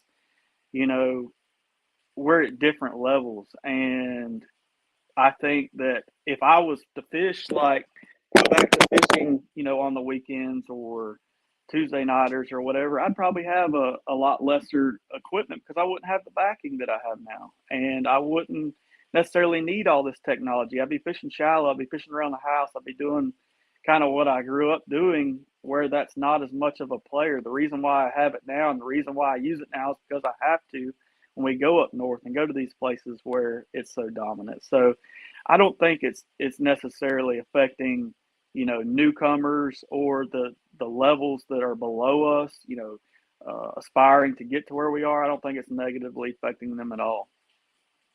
Well, it's interesting. Some interesting points. Chris says there's 500 teams in Texas at regular season high school events, all using advanced sonar technology. Lance says smartphones cost more than a forward-facing sonar unit. That's funny. It's almost. Alan, of course, is a forward-facing sonar. No skill needed. See the fish, catch it, ban it from tournaments. Allow it for practice. That's the second time I've heard that opinion, Alan. And I disagree with you that it takes no skill. It takes a tremendous amount of skill to catch them on forward-facing sonar. But using it at practice only. I've heard that now a couple times. My friend John McGraw was just commenting that to me. What do you think about that? Like, okay, guys, you want to use this at practice? Fine. We'll let you scout with it. But when the competitions start, no deal. What do you think? Well, it kind of takes me back to an interesting conversation I had with Larry Nixon, the general.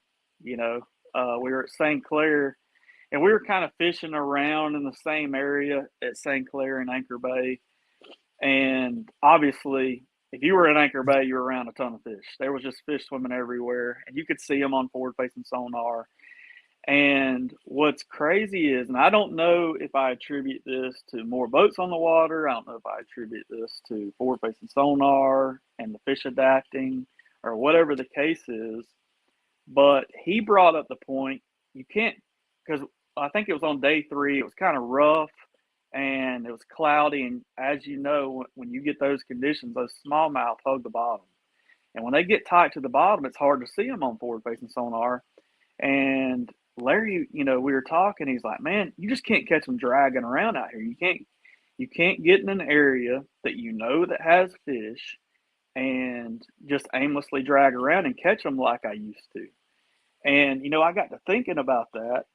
And if forward-facing sonar was taken away, or if we could just use it in practice, that doesn't necessarily mean that you're going to go in that area and just blind fish around and catch them anymore.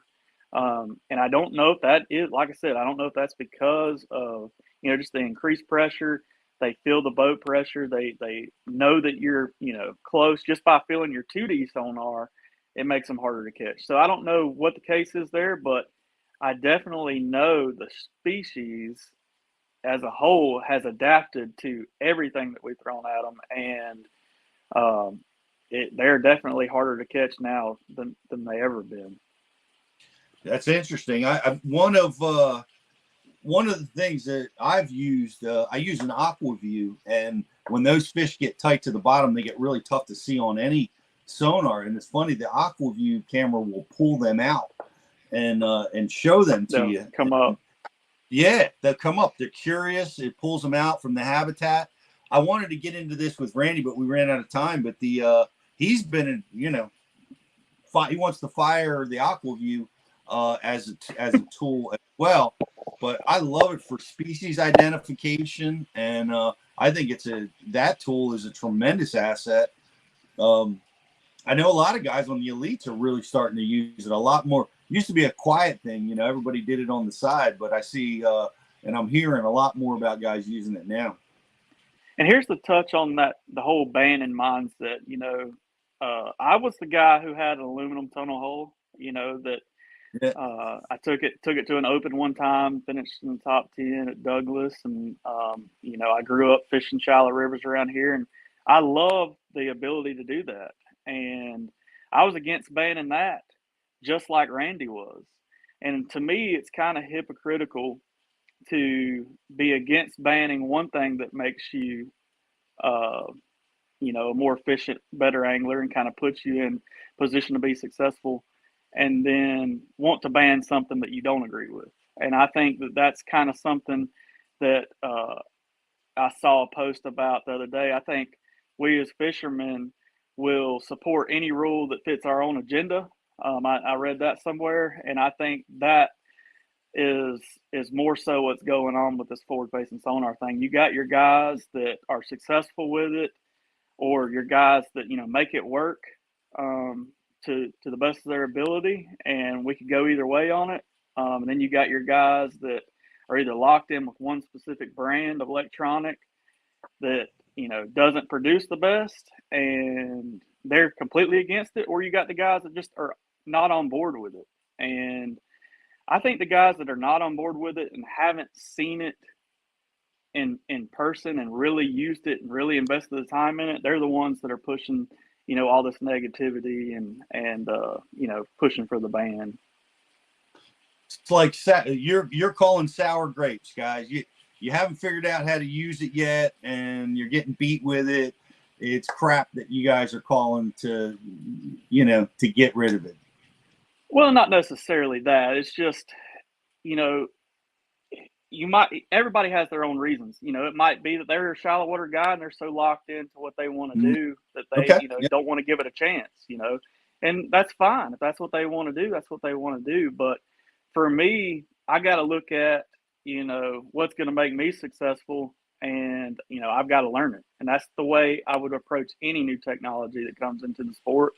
And I think that's the way we all have to approach it. We can't just, just view it negatively because we don't agree with it. And I'll go on a little bit further to say the guys that are not successful with it, they view it that way because they just haven't had the chance to put in the time and see what it's capable of, and see that, these guys that say you catch them all that you see, that tells me right there that they don't know much about forward-facing sonar, because if they did, they would know the truth. And I know the truth. I know that the ratio from see to catch is about 5 to 15% now. So it's just completely false to say it's such a bad, evil thing. That's what I'm getting at.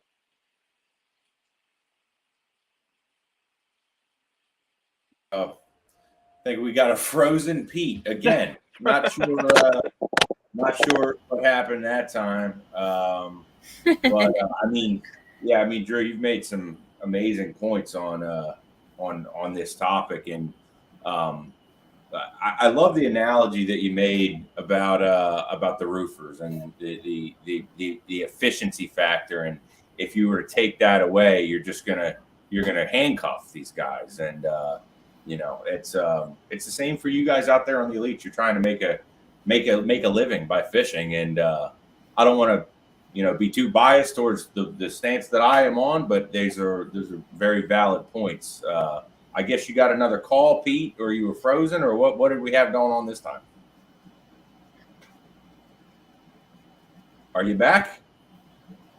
Pete, can you hear us?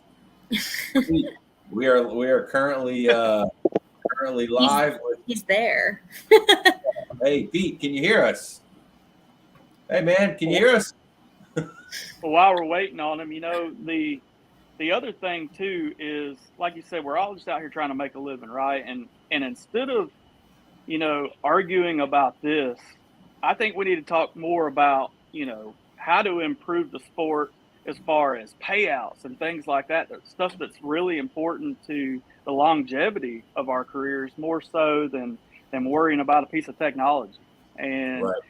That was brought up, or I try to do a lot of my research and kind of get a feel or gauge for all the guys, and that was brought up. We're still fishing for the same amount of money we fished in the early 90s and 2000s, and we're just kind of stuck there. And when I caught the tail end of Randy's thing about money, and this is all money driven, well, the anglers aren't seeing the money. I can promise you that. We haven't seen the money since the split in 2018. We fished for a couple of years and everybody made some decent money, but ever since then we've gone downhill, and that's the truth. And I feel like us as anglers need to get on the same page and really start talking about stuff that matters.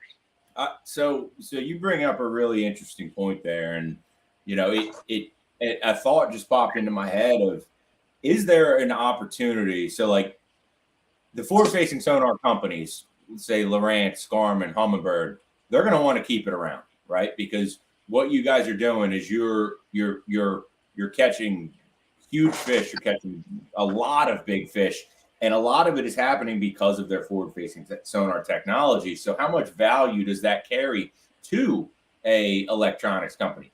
Can the electronics companies have enough impact to actually help you guys with your payouts? Do you think that it could ever get to a point where if Bass or MLF or whoever said, guys, we're going to ban forward-facing sonar, would any of these companies come forward with enough money to make not only Bass keep the product, but also help you guys out as anglers and put some more money out there on the table for you guys to win?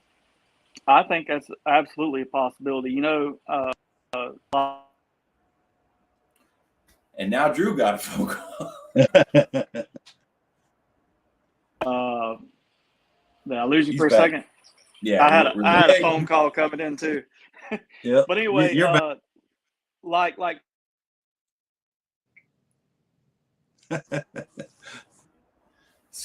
we're getting choppy here, Pete. We're getting choppy. I posed a question to him, Pete. I don't know if you heard the question I was putting out there. I heard you, and it's interesting concept, and it's hard to say, because the companies that are building this gear, are they in the profit zone? There's a lot of money that's been invested in R&D.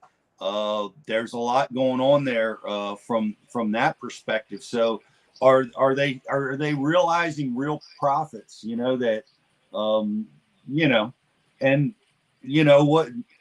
What obligation do they have to the tournament trail? I'm not sure, but I know in order to develop that product, bring it to market, I imagine these companies are probably possibly still behind the 8 ball and waiting to turn the corner on being able to see real profits. I don't know, but it costs a lot to bring that technology to market. Just to speculate, but the point goes back to you, Drew. I mean, you were talking about an interesting product is the payouts to the anglers and keeping the tournament trail alive. That's a whole nother conversation, and I'd love to get into that a little bit more deeply, but it's a lot of work, and it's a surprising. I think people would be surprised on what it takes to make a living as a professional angler. Oh yeah, it has a ton of moving parts, and at the end of the day, all we can do as anglers is show up and fish with the tools that we're, you know, are available to us, and do the best of the job to the best of our abilities, and put them in the boat to the best we can to provide for our family. But you know, there are opportunities for us to, you know, maybe think outside the box and do some more productive stuff, and show this forward facing sonar stuff in a little bit better light, and maybe get some more companies involved. I know that, you know, you touched on, you know, Humminbird being visible on the screen when Gussie had his win at the Classic, and you know, that was really cool to watch. And I think that you know, as an organization, I don't know how that, you know, comes about or works on Bass's end. I don't know if, you know, that's an exclusive deal with one electronics company, or if you know, that maybe the door can be opened to different, you know, brands. But you know, being that we run 3 different brands out there, you're really kind of handcuffing yourself by locking yourself into one. And you know, that, like I said, that's kind of in their court. You know, that's not my expertise at all, but I definitely think it's a possibility for those companies to kind of interject and say, hey, you know, we want to sponsor you know, a quarter of the show, and have, you know, our units displayed on the screen, or whatever the case may be. I think it would be a cool move. Well, it'll be interesting to see. We've had a few technical difficulties. Sorry about that, Drew. We're remote today because of the holidays, and we appreciate you putting up with it. Appreciate you taking some time and you know, talking about the flip side. Man, we had 2 great guests too, with really great assessments of both sides of this issue. I think it's coming to a head. I think maybe tournament organizations are looking at it really hard now in the off season, and we're going to see if there's any rules or restrictions or changes. May not be. There may be some. Let's see how it goes. But in the meantime, we appreciate you and what you do for Bass University. You're a great instructor. I appreciate you coming on the show today. And what are you getting in the deer stand, or are you going to the football games? What do you do in the off season? Well, I've just really been trying to get caught up. I got about half of my food plots planted the last couple of days with this rain that we got off that hurricane. And you know, our season opener for South Georgia is this Saturday. So I'm still a little bit behind, but I'm excited to get in the tree. You know, we as fishermen, a lot of us do a lot of our, you know, recharging of the batteries, if you will, or, you know, kind of thinking, slow down and thinking in that tree stand. And it's very vital for me to get in the woods and spend some time, and kind of find a good base to get the next season started. So I'm looking forward to that for sure. I like that. Time to think. I think that's people don't spend enough time doing that. I guess the deer stand provides you a lot of that. That's awesome. Well, I hope you recharge your batteries and get your personal best this fall. And we look forward to seeing you somewhere on Bass University real soon. Sounds good. Appreciate you guys for having me. All right. Thanks so much, Drew Benton, everybody. What an interesting show. So many, you know, passions are, you know, flying around. We could see it on the IM boards, guys getting frustrated, you know, really wanting to debate each other. I know you couldn't help it, you know, when you make strong points like Randy Blaukett makes, you know, it forces you, you know, to, you know, have an opinion. It forces you to make a decision on where you think you are. And we can see it, you know, with all of our guys on the board, myself included. You know, and I talked to you guys about this before the call. My stance on it is and has been, this is a tool that helps anglers understand fishing movements and behaviors better, and it helps them catch fish better. As an educator, I feel responsible to teach it and to learn about it and show it. And expose an angler to it and let the angler decide whether he wants to, involve himself in it or not. That's his call. But my call has been, this is a tool that, like I said before, it's taught me where the fish go. It's taught me fish movements that I was always postulating about. Now I understand a lot better. And from that perspective, we're going to keep teaching it at Bass University as part of our seminars. We're certainly not going to shy away from it, and that's where we are with forward-facing sonar right now. But I do appreciate Randy's conservation. Believe me, I am, and everybody here is most interested in the conservation of our natural resource, our bass, our lakes, our water quality, and if at any time we feel that is threatened, I promise you that's going to be something that I'm going to be very, very passionate about defending.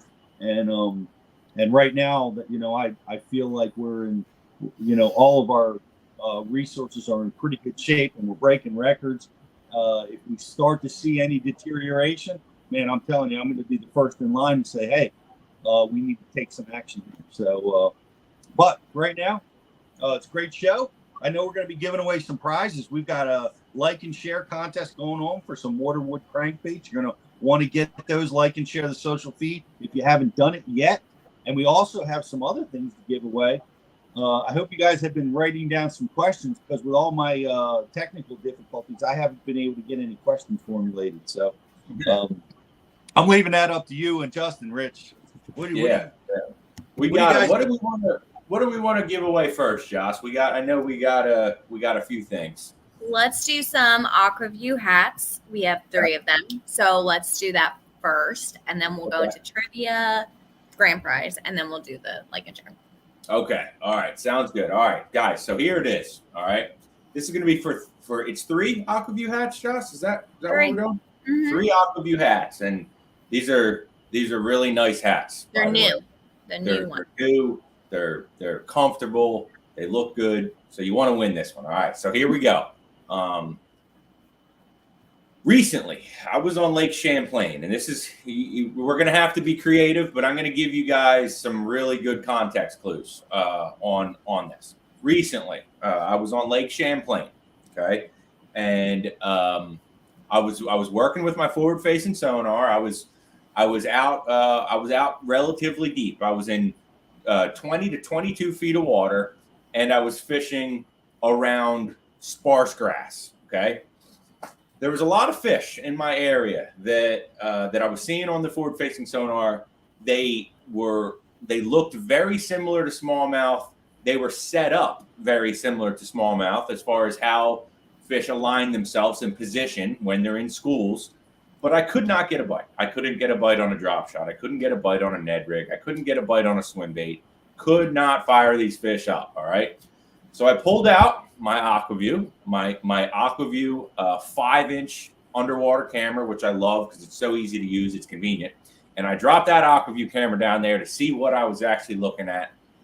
The question is, you have to identify and guess the correct species of fish that we were down there on the bottom that would not bite my lure. They would not bite my lure, but they looked like smallmouth. They positioned themselves like smallmouth. And they're also a game fish, okay? Rich, you didn't even have to ask the question, and they already answered it. Are you serious? I'm dead serious. We're gonna have to be quicker with the questions. I think. I don't know. These guys just started randomly guessing species and hope they get it right. Oh. You know? All right. So who won? Jake won. Jake? I believe, right? Because it was a walleye. No, it was a walleye. Yeah.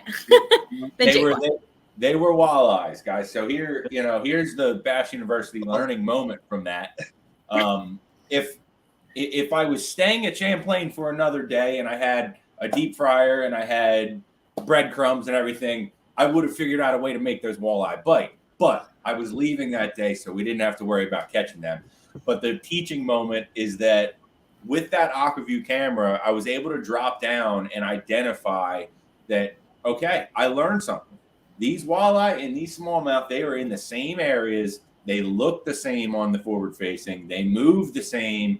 And the return you get on your sonar is very similar as well. But that Aquaview camera was able to, help me identify and correctly, know what fish they were actually on the bottom every day. So congratulations, Jake.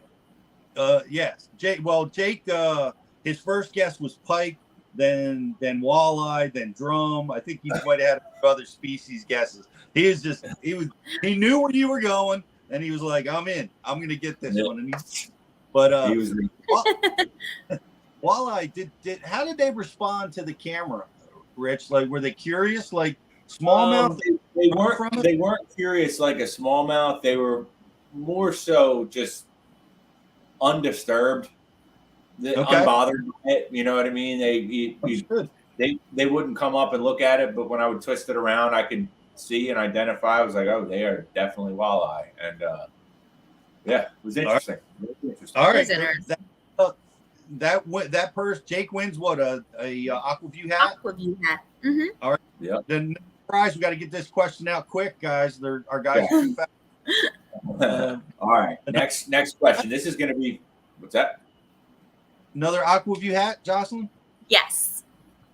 Oh, we're giving away we have 3 questions for 3 hats? Yeah. I got one, Riz. If Justin I got one. Go ahead, Justin. You roll this one out. All right. Riz mentioned early in the show, so you would have had to tune in real early for this one. How many times a year does Riz clean his boat? Whips out the power washer and the Barbasol. He mentioned Barbasol. How many times? So we'll see if you tuned in early. All right. Dan Allen. He was Dan Allen. All right, right Dan. out of the, that's awesome. Sacred Crest says none. I think that might be none. That might be an answer too. A lot of guys. It was just that. once a year this year. Yeah. Great question, Justin. I like that question. So we gotta roll out. We gotta roll out one more too. One more. Mm-hmm. Let's go. One more. All right. And then we have a grand prize as well too. All right. Here we go. Which electronics company was the first to put out a version of forward-facing sonar? Ooh, I don't know that answer. You're gonna have to check. Justin does, I'm sure. Oh, that's interesting. Nobody's responded to that yet. Here.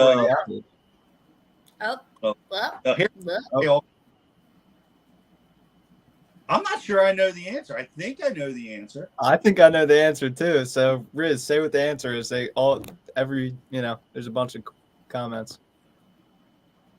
Garmin. Yeah, okay. That's what I was gonna say. Just wanted to make sure. So Garmin, Paulie B guessed Garmin. Okay. Paulie Batters. What's up, Paulie? It's one of our hometown guys. And then we need one more for the grand prize, right? Mm-hmm. Grand prize trivia. All right. Okay. Now pay attention. We're going to need all 3 answers. We're going to need all 3 components of this answer in the same text. We're not going to do combining and super gluing and all that stuff. We'll leave that for other things. What year, location, and angler was the first to win a major event on forward-facing sonar? What year, angler, and location was the first major event won on forward-facing sonar? Wow. Are you talking about, does that include the second tiers, the Toyotas or the Opens? You're talking about elites or fast? Putting the answer in our chat, guys. Okay. Blue. Good answer. Me neither, Jake. I think man, this is a good one, Riz. I think I may have mentioned him on the show. You did? Yep. You did. 100% did. Oof. Dan Allen's out.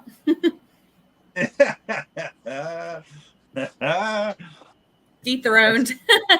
Yep. Dethroned. I'm fascinated. I'm watching the IM board. I don't usually get to do it. Somebody said Rick Clun, Lake Mead, 1975. Yes. He used a different kind. At that time, he was like Aquaman. You know, he did it. He did it like mental telepathy. He was actually in the water. Yeah. 1970. Well, while they're doing that, our like and share winner that won Waterwood bait is Aaron Hushletter. Aaron, thank you for liking and sharing the feed. Thanks everybody for watching. While we're waiting for one of our subscribers to get this question answered correctly, I want to welcome you guys to get over and get subscribed to Bash University TV. Just like Drew said, he's going to spend his fall in a deer stand thinking, and great time to be studying. And the content we have released available at Bash U TV right now is there 24/7, and we have some terrific new content that's coming out throughout the fall season. You guys are going to want to definitely check that out. So when you put your shotguns down, you get out of the deer stand, you're going to be ready to go come springtime. The off season is key, and no matter, did we get a correct answer yet? I don't see it. Nope. I am shocked by this. While we're talking about it, I know this was a big topic of our live show today, but the AquaView and people's beliefs on that. If you are for a pro for AquaView right now, our partners over at Tackle Direct and AquaView have the one AquaView discounted for $200 off. So if you are interested in testing out an AquaView, that's probably the best way to get it. Yeah, it's a great tool. I mean, honestly, it's invaluable if you're, just wanting to know if your body of water has fish in it, or whether you're, working with your sonar and you need to identify what it is that you're looking at. Oh, shout out to Humminbird too, by the way. Sorry, squirrel. Humminbird, by the way, this trip after the Elite on Champlain, on the day that I took off, I spent a lot of time working with my Humminbird electronics and using the Lake Master, but also graphing for smallmouth. And man, the side imaging and the 2D and the sonar, man, having all three of those up on the same screen, Pete, you can 100% graph and mark and catch smallmouth from the console. And I mean, you've done seminars on this on the past, and on your methods to using your 2D sonar at speeds, even marking smallmouth. But I was using it to identify clean spots on the bottom where there was a lot of grass or good amount of grass, and then there would be a clean spot of like slate rock. And man, that Humminbird showed those smallmouth just dotted up. You could clearly see them turn back, come around, put the forward facing on them, and sure enough, they were smallies, and you could catch them. And that Humminbird really showed it to me. And just since it's the end of the show, and if we still got people tuning in, I know we're still waiting on an answer. Here's a little Bash U live nugget for you. When you're graphing for smallmouth. Let me interrupt you before you give that nugget, because I'm going to give them a clue. What tournament trail? Let's give them one. You're getting one clue. If we don't get an answer off of this clue, we're not giving away a grand prize. We're going to save it to the next. Yeah. One clue. Right. It was on the Elite Series. It was on the Elite Series. All right. Yeah. All right. So what's the nugget? All right, so the Bash U live nugget for everybody that hung in and stuck around to the end of the show. Here's your nugget, and I got to give credit to one of our buddies and Bash U instructors, Lee Livesey. When you are graphing and spending time at your console, working around smallmouth waters, keep a drop shot sitting next to you. When you mark fish, if you mark fish, you're not sure if they're smallmouth, they're drum, they're whatever, keep that drop shot sitting right next to you in the console, and you see that those dots popping up on your screen, flip that drop shot over your shoulder, let it get down to the bottom, and those fish a lot of times will identify themselves just because, smallmouth, and a lot of times smallmouth bite when you put it around them. But it's a really sneaky and efficient way of identifying if they're biters, identifying if they have any size to them. The whole deal. Keep that drop shot sitting next to you, mark some fish, pitch it right over your shoulder, let it free spool to the bottom, and it's just maximizing your time. You're really efficient doing that. And just a cool little tip that I picked up on while I was at Champlain. And wanted to share it with some of our guys. Great tip. Great little deal. We have no winner. I'm calling the contest. I want to guess. Wow. Was it Cody Huff? No. It was Jason. It was Jason Christie, 2017 at Lake St. Clair. Whoa. We stumped him. Yep. We had Jason Christie at the 2022 Classic was a guest. Wow. Right guy, wrong year, wrong tournament. Yep. Good guess, though. Guys, we are going to move that grand prize over to the next show. Next show is going to be double the prize. So appreciate you guys watching. Thanks so much for all the comments and appreciate it. Appreciate that. Get over and get subscribed, and we'll see you next week. I will be live from where am I going to be? Watts Bar. I'll be at down at Watts Bar. So look forward to cluing you guys in on what the fall conditions are down there at Watts. And we'll see you next week. Have a great